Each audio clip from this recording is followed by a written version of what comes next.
आदरणीय श्रोतागण, देखिए, इस देश में एक विचित्र परिस्थिति चल रही है वैचारिक रूप में।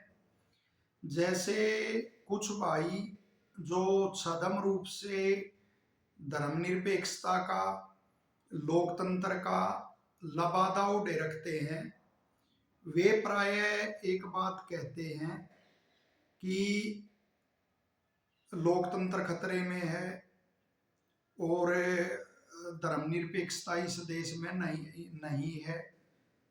लेकिन उनके मुख से अनेक बार, इनमें से ही कुछ भाइयों के मुख से वेद का विरोध सुनते हैं, मनु को निरंतर कोसते रहते हैं, श्री राम को कोसते हैं, हिंदी का भी विरोध कर देते हैं, संस्कृत और संस्कृति का विरोध कर देते हैं और गोवध का तुष्टिकरण करते हैं, गोमांस खाने का, गोवध का औचित्य सिद्ध करते रहते हैं। तो तब क्या लोकतंत्र खतरे में नहीं होता? तब किसी की भावनाएं क्या आहत नहीं होती? और ये जितने भी विषय हैं जिनको ये कोसते हैं, वो सारे के सारे एकता के बिंदु हैं। वरन एकता किस चीज पे होगी? क्या सभी हिंदी को सम्मान दे, क्या इससे एकता नहीं होगी? क्या सभी गो को सम्मान दे, गो को माता माने, इससे एकता नहीं होगी? क्या श्री राम को सब एक आदर्श माने, उससे एकता नहीं होगी? क्या वेद को आदर्श सभी माने, क्या उससे एकता नहीं होगी? और ये सारे के सारे वो एकता के बिंदु हैं, विश्व हित में हैं। क्योंकि ये मजहब नहीं सिखाता आपस में वैर करना। फिर ये वैर किस चीज का हो रहा है? ये मत पंथों ही के तो झगड़े चल रहे हैं। तो वो वेद ही वो मार्ग है। धर्म जिज्ञासा नाम प्रमाणम परमम श्रुति के धर्म की जिज्ञासा को शांत करने के लिए तो जो वेद है वही प्रमाण है। कौन से महापुरुष ने कब कौन सा मत अपना लिया, ये एक अलग विषय है। वो महापुरुष जिन्होंने कोई मत अपनाया, वो उस मत को चलाने वाले थोड़ी थे। और जो मतों को चलाने वाले हुए वो भी ऋषि नहीं हुए। ऋषि तो वेद के विद्वान को कहते हैं, और उन्होंने जो वैदिक धर्म मनुष्य मात्र के कल्याण के लिए है उसी को चलाया, उसी का प्रकाश किया। किन परिस्थितियों में किन महापुरुषों ने कौन से मत पंथ चलाए, वो एक अलग विषय है। तो उसमें ना जाकर सभी को उसका वेद का सम्मान करना चाहिए। वही वो सच्चा रास्ता दिखाने वाला वेद है। एक और बड़ा विडंबना की बात है, हमारे को तो आज तक कोई इसका उत्तर ही नहीं दे पाया, कि देखिए, महर्षि वाल्मीकि को आदर्श रूप से मानने वाले हमारा बहुत बड़ा वर्ग देश में है, और हम भी उन्हें आदर्श अपना मानते हैं। तो महर्षि वाल्मीकि को मानने वाले क्या वो दलित नहीं हैं? तो आजकल चल रहा है सोशल मीडिया पर, दलित हिंदू नहीं है। तो महर्षि वाल्मीकि को आदर्श मानने वाले हिंदू कैसे नहीं है? क्योंकि महर्षि वाल्मीकि तो ऋषि तो कहते ही वेद के विद्वान को है, जो मंत्र दृष्टा है, जो वेदों के मंत्रों को आदि भौतिक, आदि दैविक, आध्यात्मिक जो अर्थ रूप में उनका साक्षात करता है, उसके रहस्य को जानता है, उसी को ऋषि कहते हैं। और दूसरे, वो तो पूरी रामायण लिखते हैं, राम के उसके आदर्श रूप में राम को प्रस्तुत करके पूरी की पूरी रामायण वो लिखते हैं। और राम मनु महाराज की परंपरा के राजा हैं, उनके आदर्शों पर चलने वाले हैं। तो कैसे मनु का और वाल्मीकि का, महर्षि वाल्मीकि का और जो हमारे दलित भाई हैं, राम को मैं ऋषि वाल्मीकि को आदर्श रूप में देखते हैं, तो उनका विरोध कैसे हो गया। तो ये सब की सब ये छदम बातें हैं, और ये राष्ट्र विरोधी जो वो होती हैं शक्तियाँ होती हैं, चाहे वो जान कर करते हैं या जानबूझ कर करते हैं, तो वो ये चलाते रहते हैं। और आर्य समाज सदा ही सत्य का पक्ष लेता आया है। दो विशेषताएं आर्य समाजियों की होती हैं। एक अंग्रेज जज ने भी कभी कहा था कि किसी भी आर्य समाजी की खाल को यदि खुरच कर देखा जाए तो दो चीजें मिलेंगी, वो महर्षि दयानंद के प्रति श्रद्धा और राष्ट्र भक्ति। तो महर्षि दयानंद जी ने जो हमारे को सत्यवेद का मार्ग दिखा कि ईश्वर एक ही है, उस जैसा ना कोई था, ना है, ना होगा, तो उसके आधार पर आर्य समाज वो ईश्वर की उपासना का प्रचार प्रसार करता है, वैदिक सिद्धांतों का प्रचार प्रसार करता है। लेकिन जहाँ राष्ट्र की अखंडता की कोई बात आती है तो फिर अपने भाइयों के साथ आर्य समाज वो खड़ा होता है।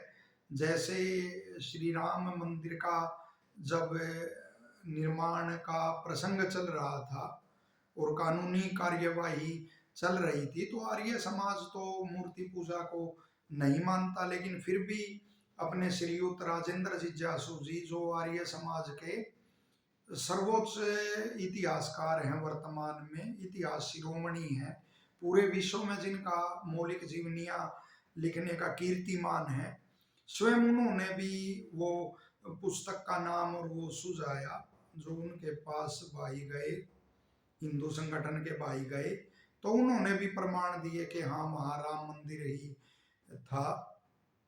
और स्वामी श्रद्धानंद जी ने भी जो हिंदू संगठन पुस्तक आदि लिखी उसमें उन्होंने निवेदन किया, और हम भी निवेदन कर रहे हैं आर्य समाज के कार्यकर्ता होने के नाते।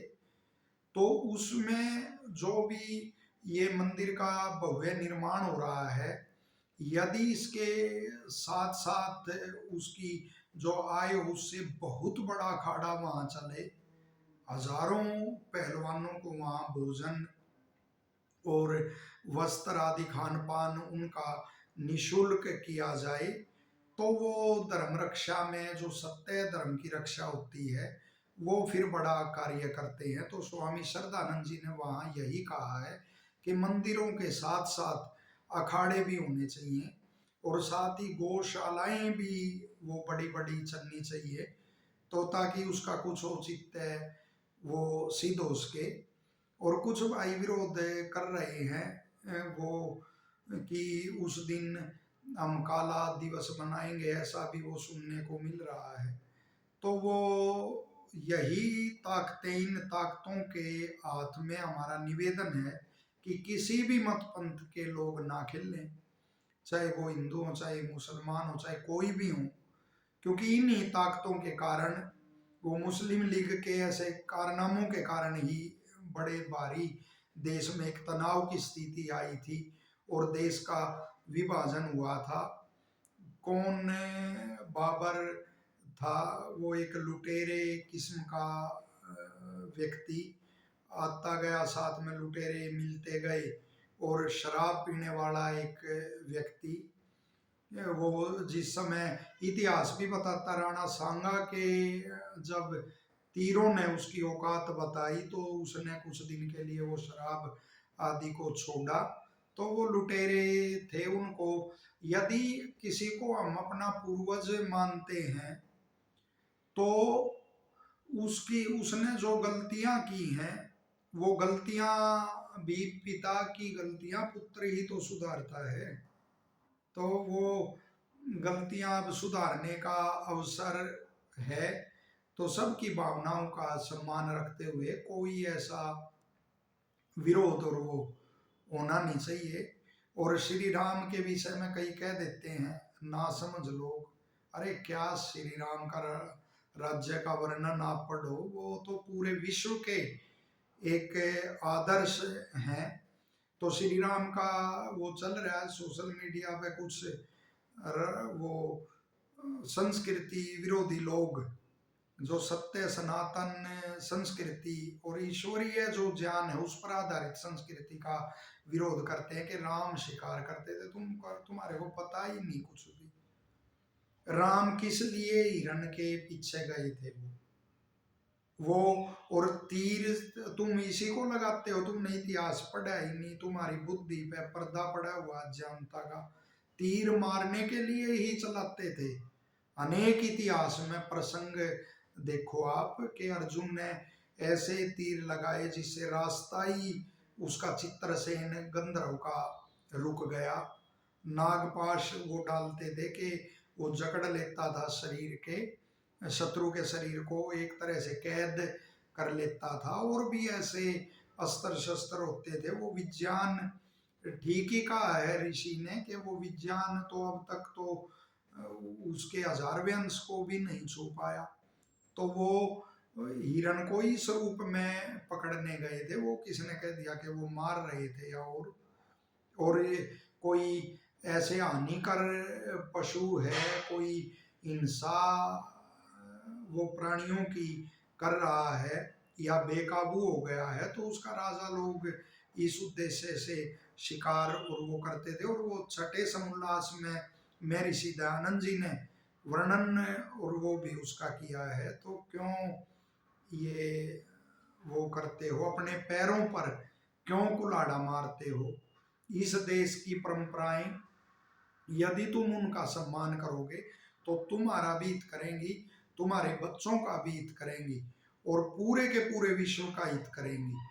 और श्री राम को जो आदर्श मानते हैं, सत्ता में बैठे हुए जो नेता हैं, उनसे भी हमारा निवेदन है कि वो वास्तविक जो श्री राम का आदर्श है उसको अपनाने की चेष्टा करें। कितना बढ़िया महर्षि वाल्मीकि ने कहा है। श्री राम का ये गुण मेरे को बड़ा प्रिय लगता है कि राम ने जब राज्य किया तो राम के राज्य का वर्णन है तो उसमें आता है जनता ने पाप करना छोड़ दिया था, कोई पाप नहीं करता था। और वो इसलिए पाप नहीं करते थे कभी श्री राम को ना पता लग जाए और उन्हें कष्ट ना हो। कौन सा नेता ऐसा है जो ये कहे कि मेरे क्षेत्र के लोग या मेरी जहां से मैं चुनकर आता हूँ उस क्षेत्र के लोग इसलिए पाप नहीं करते कहीं मुझे कष्ट ना हो जाए। तो ऐसा जब वो करोगे और श्री तो समझो श्री राम के आदर्श पर तुम चल रहे हो, वरन खाली है भी एक दिखावा मात्र रह जाता है। और साथ ही देखिए श्री राम का आदर्श के सभी वर्ण मिलकर रहते थे, अब वर्णों को गाली देते हैं। तुमने कितनी जातियां बना ली, वर्णों को तो गाली दे रहे हैं, वो तो चार हैं और वो भी कर्म के आधार पर होते थे। तुमने जातियां कितनी बना ली और एक दूसरे को कोस रहे हो। कौन रहेगा अकेला इस देश में, वो बाकी रहेंगे नहीं इस देश में।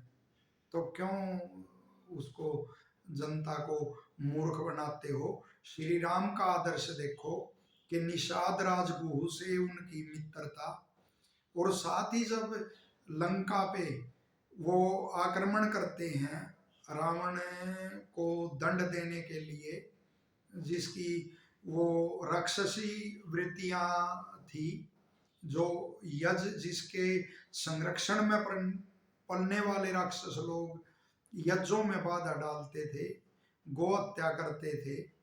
तो ऐसे दुष्ट को दंड देने के लिए लंका पे उन्होंने आक्रमण किया और लंका पे अधिकार नहीं किया। उनके धर्मात्मा भाई विभीषण को, वहीं लंका निवासी विभीषण को वो वहां राज्य देकर वापिस आ गए। और ये बाबर आदि जिन्हें तुम आदर्श कुछ भाई ये मान रहे हैं, उन्होंने क्या किया था, है उनका आदर्श कोई ऐसा, क्या उनका व्यक्तित्व से क्या सीख और वो मिलती है।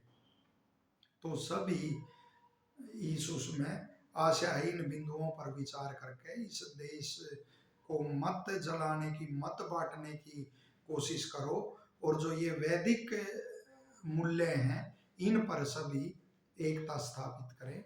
धन्यवाद।